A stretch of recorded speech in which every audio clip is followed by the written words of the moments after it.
After almost 2 years without running water in our tiny home, we're in the home stretch of inching closer to the finish line. Will our running water project be complete this week? There's always so much to do. Let's see how far we get. We're two hitchhikers. We met while hiking Mount Baldy with mutual friends, wasted no time, got engaged on a frozen alpine lake, got hitched, and have been adventuring together since. We're embarking on a new adventure of living big in a tiny home. Let's see how this goes. Adventure awaits.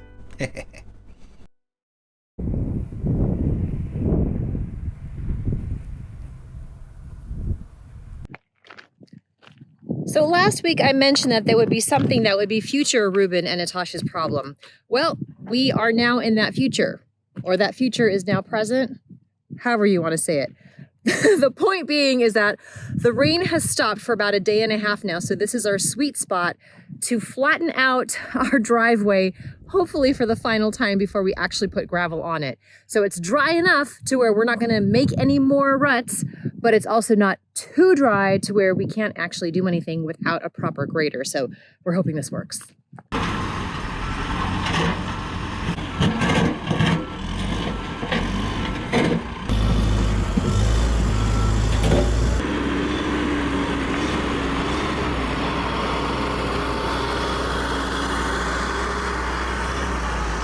Well, we can't get it perfect without an actual grader, but considering he just used the bucket on the excavator, it's a huge improvement. So after we run over this a few times with the vehicles, we should be a-okay until we get this done correctly. But whew, that's a huge relief.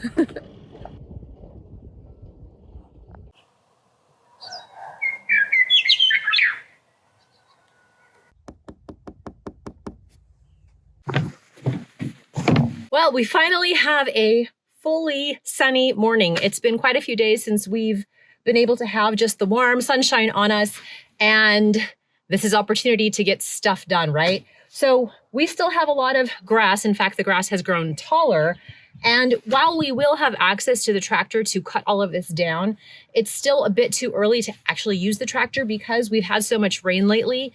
All the grass is still super lush, and to cut all of this down right now, with the tractor we have on hand, it's basically going to gum up the blades, and we just don't want to deal with that right now, especially since it's not our tractor.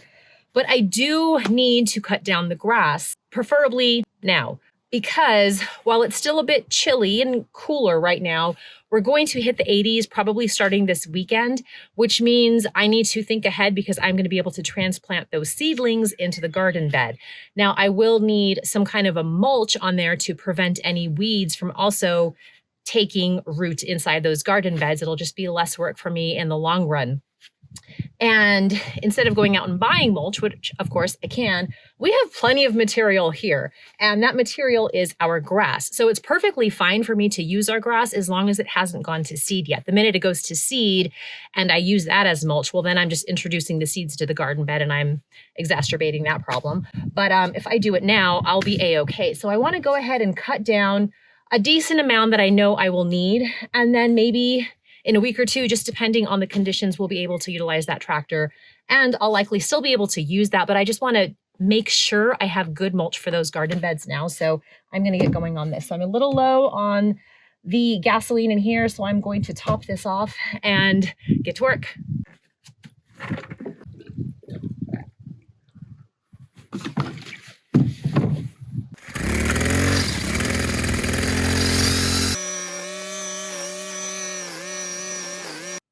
Well, I got all of this done and then a little bit more past these trees over here on that side. So now it's time to round up a lot of this grass, which will basically be straw and a mulch cover for the garden bed. So I'm going to get the wheelbarrow and see how much I got because it looked like so much, and now that it's flat, I'm like, where did it go?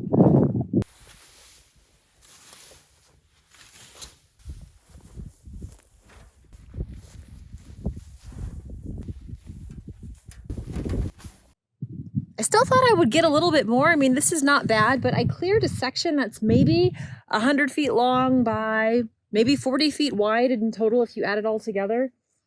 Yeah, I mean, something is better than nothing. Yeah, I mean, this will work for now. I'm going to just pile it in a corner and sort of let it dry a little bit.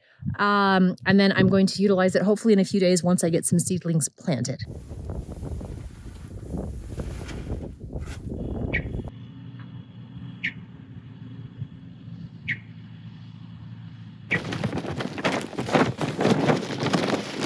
The day has finally come for me to start working on this retainer wall. Actually, it's a gable wall, right? Ruben figured that out when we were putting this together with our neighbor.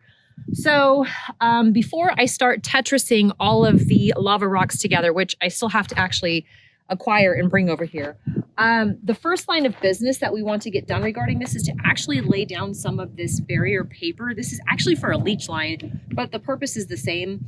It is to prevent roots from trees and new plants from taking root. So I'm going to be laying down this paper, and then I just get to start finding rocks all around the area and puzzling this whole thing together. My plan is to not do it all at once. I'm going to, just take my time probably over the course of a couple of days. I have no idea how long this will take, but we'll see.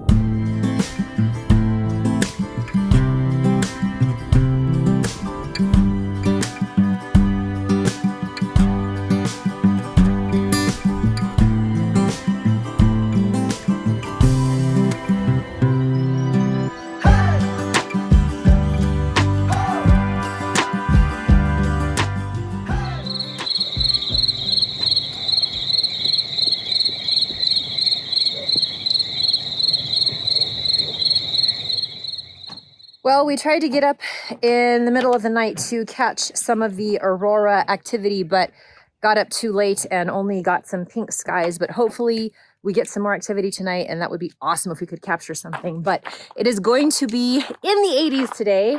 So we're burning our trash. We're burning some trash right now. Well, it's still a little cool. We don't do this often, but we need to do this with this particular pile. Mind you, it's cardboard. Cardboard, and there's cat litter in there. Mm-hmm. It's corn litter, so it's not the clay stuff or synthetic stuff. Anyhow, the point is we've got everything out because we have lots of work to do. And while Ruben finishes that little burn pile, I have to continue getting those lava rocks from Marmot Mountain. Now we're going to be loading them up in the bucket from the excavator, and then hauling them over to the new gable wall. And then I will be filling that in while he continues to work on the water project. So it's a mess, but it is a construction site once again. Oh yeah, and the cat's meowing in the window. Can we see her? There she is. Hi, little Ray.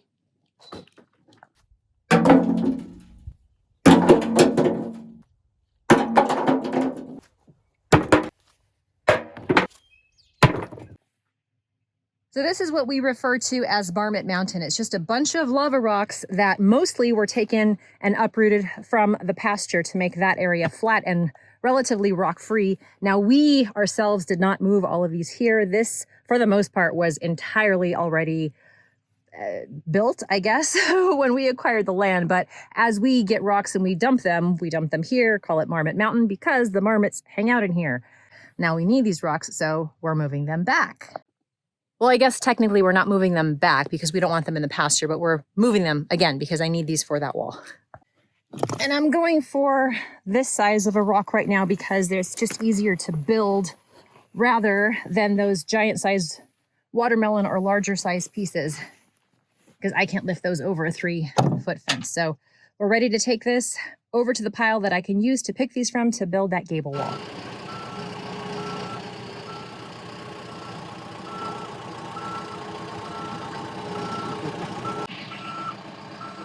Oh, that shade feels good. It's already heating up. Look at the beans.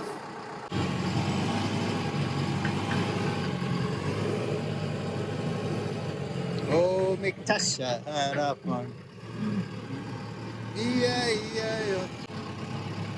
Okay, now I'll put it in neutral. Yep. Is that the parking brake? Yep.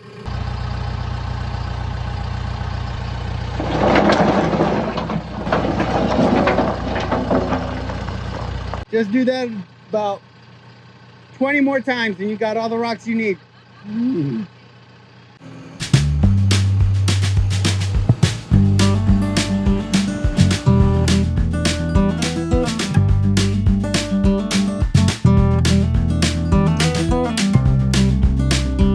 pile of rocks that was there, it was 4 buckets worth, is now in here. It was a little bit of a Tetris operation for the bottom layer because we had to make sure that we used lighter rocks, which are smaller, and ones that had sort of a flat bottom surface. That way we were sure to not puncture this barrier right here.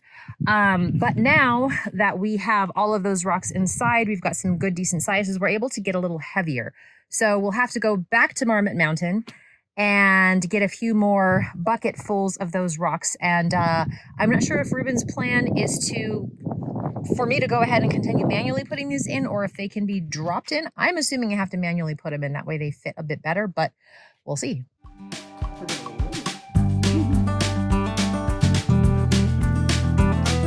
Okay, so. And there's our full shower head right there. Yep. This is going to work. It's going to allow us to still use the pipe. That you installed previously? Yeah. Oh my goodness, that's awesome. And then I'm just going to secure this to the wall. So it'll be half industrial and half fancy. Yeah. Ooh. But you need a part. Yes, I need the adapter from this to that.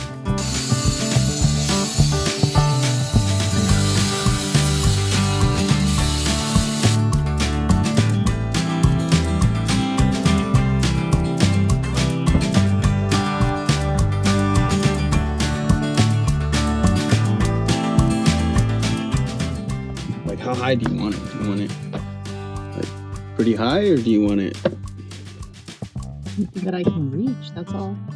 all right, well then I need you. I can reach higher than that. Are you sure? Just kidding. Yeah. Well, that's comfortable. Jeez. I can do that. That's good. All right. And then we're gonna have the other 2 pieces go across right here. The 2x4s? Yeah, the two by fours are gonna go down. And then when everything is not leaking, that's where we're gonna put the cedar planks. Got it. Down like that.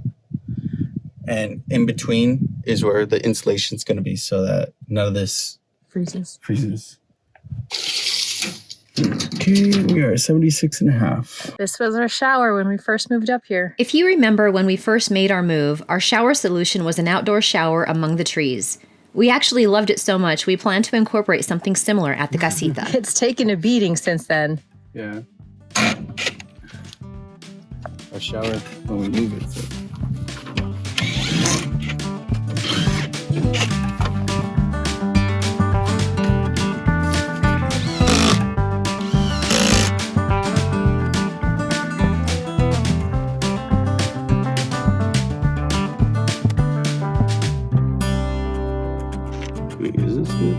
That would be nice for me to actually be 100%. Let's see that dot. 16.5. Oh, you were an inch off. Good thing you checked.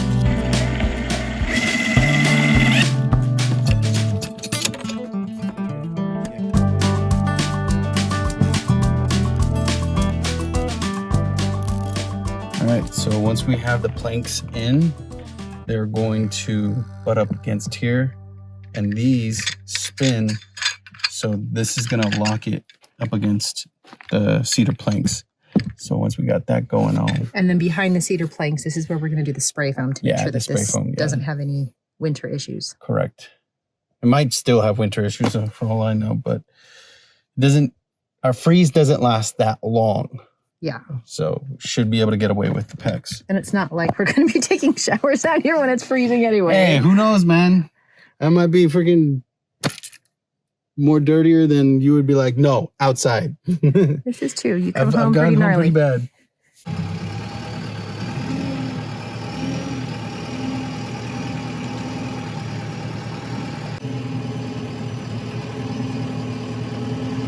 No matter how many rocks I move, Marmot Mountain just does not seem to get any smaller. So I've taken out a lot at this point, although you can't tell, and I'm getting to larger rocks now. So I'm gonna take these over to the pile and see how many more buckets we need. Yeah, I'm done guessing at this point.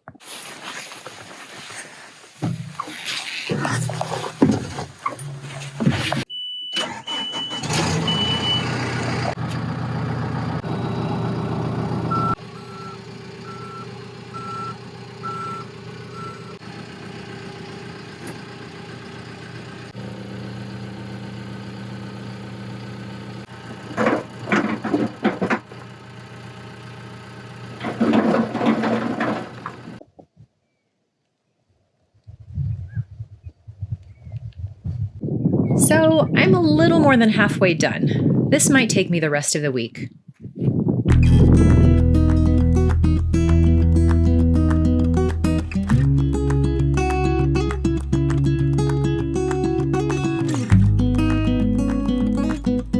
What's happening is that I am installing this 20 amp switch on that 20 amp circuit. It's going to be powering this water pump, and yeah, so we'll be able to turn on and off manually the pump and do all of our things. This is exciting. I know, we're so close. I realized that I made this so much more complicated than I was supposed to, because past Ruben thought, oh, it would be great to buy a pump that already has its own pressure regulator or pressure switch. And when I purchased this tank, I was like, oh yeah, I need to get a pressure switch. So now I have two, but I only need one.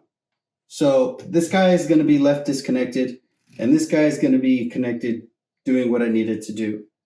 And I get to adjust the pressure here, and that is going to be my pressure gauge telling me how much pressure I have in the house. So, almost there.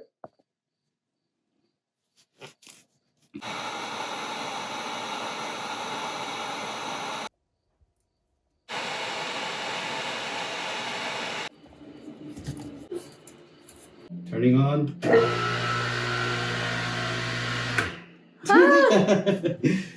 I gotta prime it now, and I gotta do all this other stuff, but moly moly.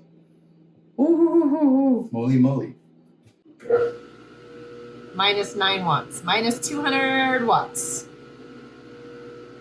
200 watts? Yeah. Hey, big guy. I know, we're just having a bunch of pets just randomly show up while we're working. He's huge. I haven't seen a lizard that big. Look at him go. You're going the wrong way, dude. Outside's the other way. So this part right here, once I open this up, air is going to come out.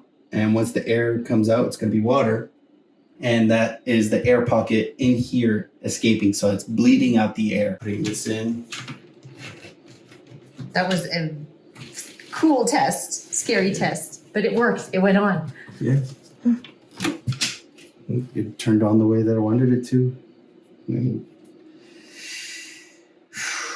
now here comes if we have any leaks. Okay, he's going to turn the water on. We pulled the refrigerator out and shut that valve because we want to make sure that we don't have water spitting out where the water connects for the ice machine in here. But if everything works, we should have water spitting out of that spout, which means I won't have to fill that up on a regular basis anymore. Ah! This is scary. Oh my gosh! The house is in disarray right now. Check it out. It's running! Ah, oh my goodness, it's running!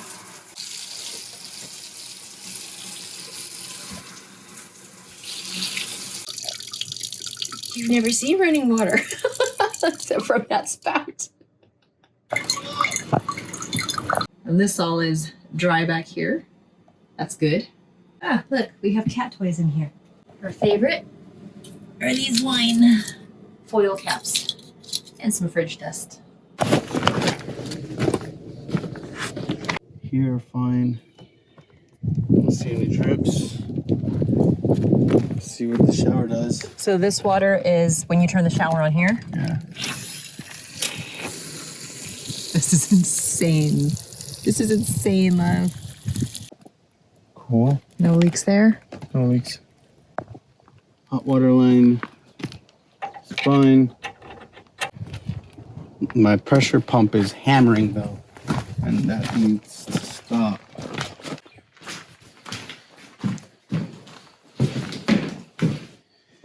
Okay.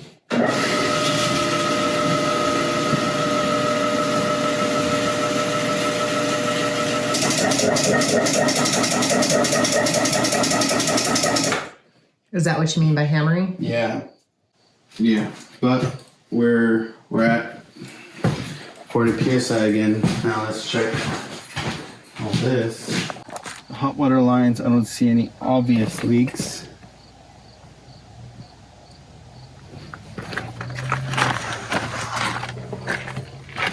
Let's go check the toilet. She's like, it's crazy in here. What is going on? She's like, my, oh. All right. Okay, the toilet is on.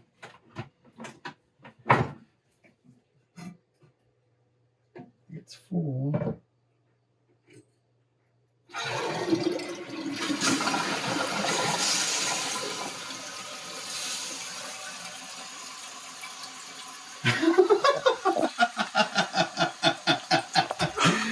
Oh my god! Have you ever seen people so excited about a flushing toilet? This is nuts.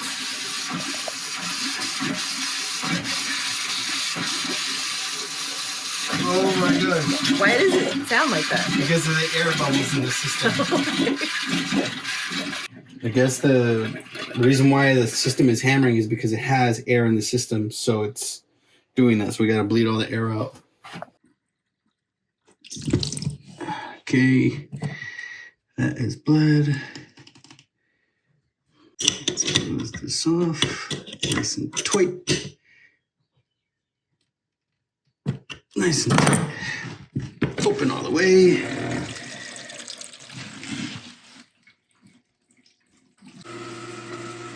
Pump is on. Pressure jumping all over the place.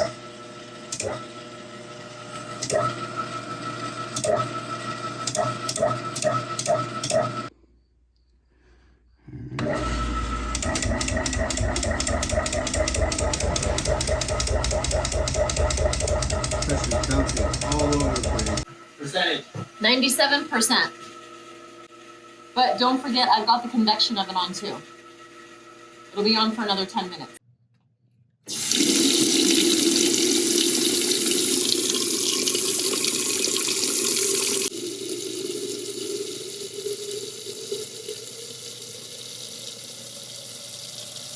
It's a little cloudy, but it's not black. Because you added the salt, right? Yeah. No leaks under here. It's clearing up. Yeah, I think when you added the salts, it made a huge difference. Because the water that came out of the sink, as I kept going, it wasn't dark, like carbon dark anymore. It was becoming more clear. Still has a gray tinge, but it's more clear. No, but if I get the hot water heater connected, we got hot water tonight, and we don't have to be camping anymore.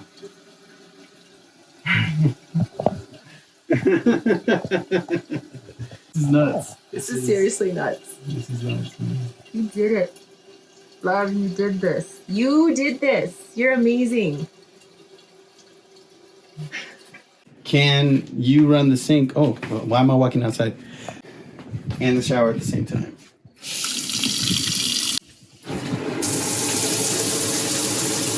That feels so freaking awesome. Were you seeing if the water pressure would change? Yeah.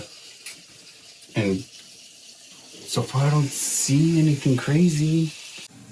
So yeah, the pump maintains the pressure at 50 psi. And then if we turn it off, it bumps the pressure up to 60, and then it turns off, and then it waits until it drops down to 40 psi for the pump to turn on. The pump itself is taking a lot of wattage. It's 900 watts right now. Okay. But it's only doing it at 18 amps. So the batteries are still at 96%. Yeah. So we can take as long as a freaking shower as we want. We're not going to drain the batteries. Wow. It's going to be weird. I'm still going to be like 5-minute shower max. I have to choose what I'm going to do today in my shower. Wow. We're getting closer to being regular people. Yeah. So turn the shower off? Yeah, you can turn Okay. it off. This valve right here, it keeps the pressure from going this way. So when it reached its pressure here, it was running into a wall right here. It was basically creating a little sonic boom right here, and it was causing the pump to surge. And that's what we were hearing, that crazy noise. Yeah. But what did you do? So I bypassed this pressure regulator and hooked up this pressure regulator, because this pressure regulator is on the pressure tank side and on the positive side of the one-way check valve. So I'm very glad that I actually got this valve, because I would have been stuck with this. Mm-hmm. It all worked out. It all worked out. Now it's time to figure out how to demand hot water from this on-demand hot water heater. Let's see. Towards the right.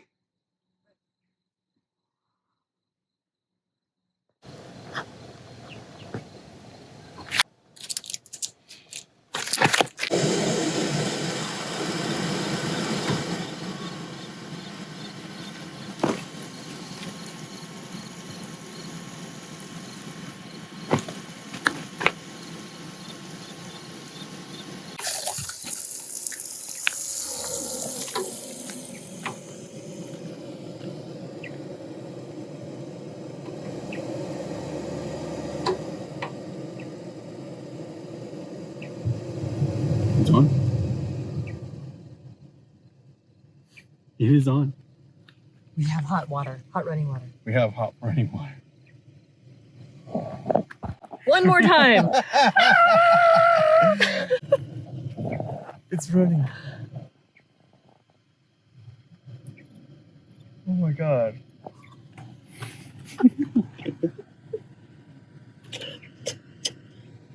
There's water. Proud of you. Oh my gosh, oh my gosh, oh my gosh. Oh my gosh. It's hot. it's hot water. This is hot water. This is hot. This is hot water.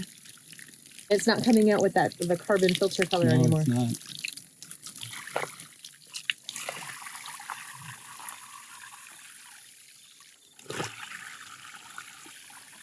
It's not like we don't drink our own well water. I know, but it's just... Camp shower, this is not goodbye. This is we'll see you later when we're camping. The camp shower is not you, it is me.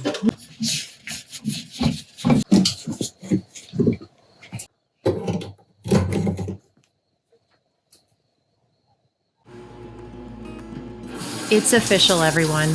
We now have running water, and it feels amazing. We stopped working close to 10 p.m. and made sure to celebrate with a nice meal. You honestly can't beat local fare.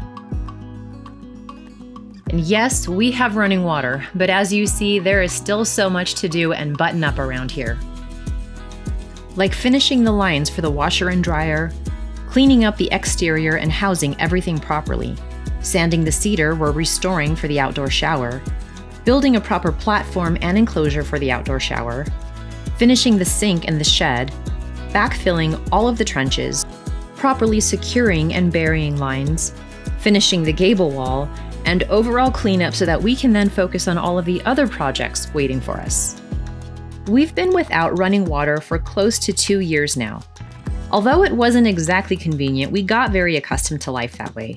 We're both actually still in a bit of a fog because water, hot water more specifically, running right out of our faucets is still surreal, much less a toilet that flushes. But here we are. Where there was once a tent and a jet boil to cook with, we now have a fully functioning and self-sustaining tiny home that we built ourselves. This water project was a complicated one that you saw unfold over the course of a very long time.